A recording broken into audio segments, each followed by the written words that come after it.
Hola, ¿qué tal? Mi nombre es Valeska y aquí estoy una vez más con otra clase de Historia del Arte. Esta vez, el arte en el Antiguo Egipto. Así que, dentro vídeo. Se trata de una civilización que se desarrolló durante más de 3500 años cerca del río Nilo. A Egipto se la suele conectar con todo aquello que tiene que ver con el ritual mágico y funerario, dando gran importancia a la vida después de la muerte y al paso hacia el más allá. Por lo que se la puede denominar una civilización que da culto a la muerte. Recordemos que eran politeístas. Eso significaba que adoraban a más de un solo dios. Bueno, y es que sigue habiendo una constante, y esto se trata de la monumentalidad en sus edificaciones. Esto se suele apreciar sobre todo en templos y en sitios de reposo hacia el descanso eterno. Y sigue habiendo otra constante más, y esto tiene que ver mucho con la organización sociopolítica del Antiguo Egipto y tiene que ver con la estructura piramidal que ellos siguen, ¿no? Estando obviamente en la cúspide, en este caso el faraón, que es quien toma las decisiones, es el jefe de estado, y además de eso es una representación de la deidad. Y en última instancia estarían los esclavos. Solían vivir mucho de las transacciones económicas, sobre todo haciendo convenios, ventas, sobre comida, también sobre textiles, etc. Al ser una civilización politeísta, recurrían constantemente a un imaginario que estaba muy ligado a figuras antropomorfas y a figuras antroposomorfas. Cuando hablamos de figuras antroposomorfas hablamos sobre figuras mitad hombre y mitad animal. Y digamos que el mayor de sus dioses era el sol, dios Ra. Y es que rendían culto al sol porque era quien impartía luz sobre las sombras. Vale, vamos a dividir este contenido en 3 secciones. Vamos a hablar de arquitectura, vamos a hablar de escultura y vamos a hablar de pintura. Al no existir el arco de punta redonda, ellos tirarán más por el uso constante de edificaciones arquitrabadas o adinteladas. Será un tipo de construcción muy horizontal. Sin embargo, dejaremos la monumentalidad para las pirámides y para los templos. Los materiales que normalmente se solían utilizar para la construcción en esta época, entre estos materiales estaban el adobe, la piedra, y también se conoce que en algunos casos, sobre todo que esto se ha encontrado dentro de sitios funerarios, también utilizaban el cuarzo. Los sillares se verán con regularidad, sobre todo para la construcción de las pirámides. También veremos elementos como las columnas, que por ejemplo en sus capiteles utilizarán formas papiriformes, que se solerá utilizar gran variedad de decoración autóctona. La forma de talud también se utilizará mucho, sobre todo en los muros y también en las columnas. Por ejemplo, veremos como un preludio de las pirámides, en este caso hablaremos de las mastabas, ¿no? Entonces las mastabas tienen una forma muy peculiar que recuerda mucho a las zigurats de Mesopotamia, ¿no? Que consiste en talud, tablero, talud, tablero, solamente que en el caso de las mastabas, y no es el caso de las zigurats, las mastabas poseerán un solo nivel, ¿no? Sería entonces talud, tablero. Y su gran finalidad sería la de una cámara mortuoria, además de un santuario para las deidades al que ese muerto rendía culto. Por otro lado, también tenemos las pirámides escalonadas, que también se servían de talud, tablero, talud, tablero, y estas sí que tenían más de un solo nivel, ¿no? Entonces toda su edificación se hacía hacia lo alto, hacia la altura. Y por último aparecen las pirámides clásicas, las cuales serán las pirámides de Giza, Kefren, Micerino y Keops. Para finalizar este apartado, tengamos claro que los faraones eran figuras que representaban prácticamente a los dioses en la tierra, ¿no? O sea, eran humanos, pero es que a su vez eran deidades, ¿no? Entonces su grandilocuencia se tenía que ver reflejada en las edificaciones. Por eso hablamos de monumentalidad, grandiosidad.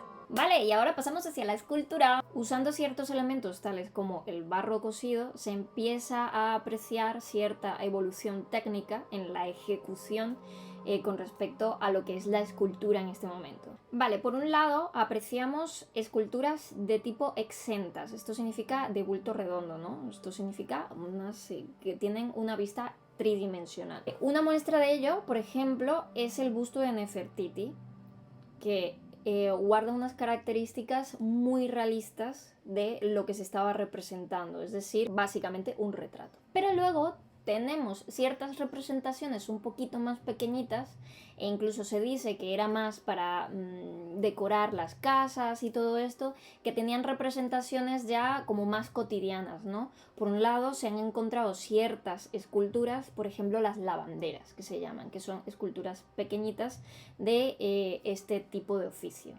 Y luego también las tenemos de tipo utilitario, que son las típicas vasijas, que son los típicos cuencos, etc. La verdad es que la escultura era un recurso que se utilizaba con muchísima frecuencia y que tenía gran importancia decorativa, sobre todo en edificaciones. Sin embargo, una constante que se seguirá apreciando en este periodo será la frontalidad y el hieratismo, ya que las esculturas, normalmente las que tenían figuras antropomorfas y antropozomorfas, pues tendían a ser muy estáticas, sin sentimiento y sin ningún tipo de expresividad y en absoluto nada de movimiento. Por ejemplo, tenemos la escultura de Ramsés II, que en este caso estamos hablando de una escultura colosal, tallada en piedra, y es una escultura de bulto redondo, pues por supuesto de Ramsés II. Y se puede apreciar en su totalidad pues todo esto que denota lo que es la escultura egipcia. Ahora bien, no solamente se servían del bulto redondo o la escultura exenta, también hacían uso muchísimo además de la escultura de tipo semi-redonda, y esto significaba que eran esculturas que parecían que se iban a salir de la piedra pero seguían estando en la piedra. Un ejemplo de esto se encuentra en el templo de Karnak, ¿no? Entonces todas las estatuas que allí vemos pues están de alguna manera que dan la sensación de que están diferenciadas, que están separadas de la piedra, pero realmente están talladas y hay como una especie de corte en la que se nota que están pegadas todavía a la piedra inicial de la que sale esta escultura. No olvidemos que las esculturas en su gran mayoría y también edificaciones arquitectónicas tenían una decoración de policromía, ¿vale? O sea, había muchos colorinchis por allí rodando. Otra muestra de la gran habilidad técnica que tenían los egipcios era la realización de los sarcófagos. Los sarcófagos eran como unas urnas, eran como ataúdes, entre comillas, en los que iban a estar las momias, iban a estar sus difuntos, y esto iba a recubrirlas y esto ayudaría a que el proceso de momificación pues perdurase más a lo largo del tiempo, ¿no? Esto tiene que ver mucho con la oxidación del aire, etc. Ahora, sabemos que habían sarcófagos de piedra, pero es que luego también tenemos otro tipo de sarcófago que demuestra también cierta habilidad con respecto a los metales, ¿no? Y estos son los sarcófagos hechos a base de metal. Demos inicio a la pintura. La pintura es una parte fundamental del legado de los egipcios, tanto a nivel artístico como a nivel artesanal. Pero recordemos que arte es un concepto relativamente moderno, así que seguirá siendo como un tipo de artesanía. En este periodo nacerá el papiro, y esto potenciará a su vez un nuevo sistema autóctono de escritura, y estamos hablando del jeroglifo. Escritura jeroglífica. Ahora, sabemos que los egipcios no solamente utilizarán el papiro como superficie para dar rienda suelta a su tipo de escritura, también sabemos que utilizarán las paredes o los murales para ejecutar o llevar a cabo este proceso.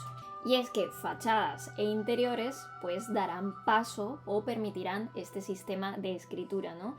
Normalmente se utilizará como proceso decorativo, como un sistema de ejecución decorativa, sobre todo para las cámaras mortuorias, reflejando, relatando la vida y fin de esa persona que allí reposa. En la pintura seguiremos viendo un sistema frontal de representación e incluso muchísimo hieratismo. Seguirá mamando de lo que viene atrás de Mesopotamia y veremos las representaciones antropomorfas o antropozomorfas de tipo cabeza de perfil, tronco de frente y piernas a medio lado o vistas de perfil. No olvidemos que la pintura también hará servicio de todo ese sistema de utilitario que se viene mamando desde tiempo atrás, ¿no? Entonces también veremos pinturas en vasijas, en cuencos, etcétera, y un largo, etcétera. Os recomiendo que veáis el libro de los muertos. Recuerda muchísimo, muchísimo, muchísimo a lo que es un cómic. Y bueno, hasta aquí el vídeo de hoy. Ha sido un vídeo escuetito, muy sintetizado y espero que os haya servido, sobre todo para repasar si estáis estudiando este tema. Muchísimas gracias por ver el vídeo, dadle like, suscribiros y visitarme en Twitch, que hacemos directos todos los martes y todos los jueves, así que chaito.